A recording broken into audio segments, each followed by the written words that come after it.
رب السماوات والأرض وما بينهما الرحمن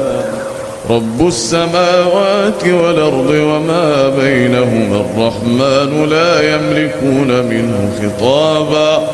يوم يقوم الروح والملائكة صفا لا يتكلمون إلا من أذن له الرحمن وقال صوابا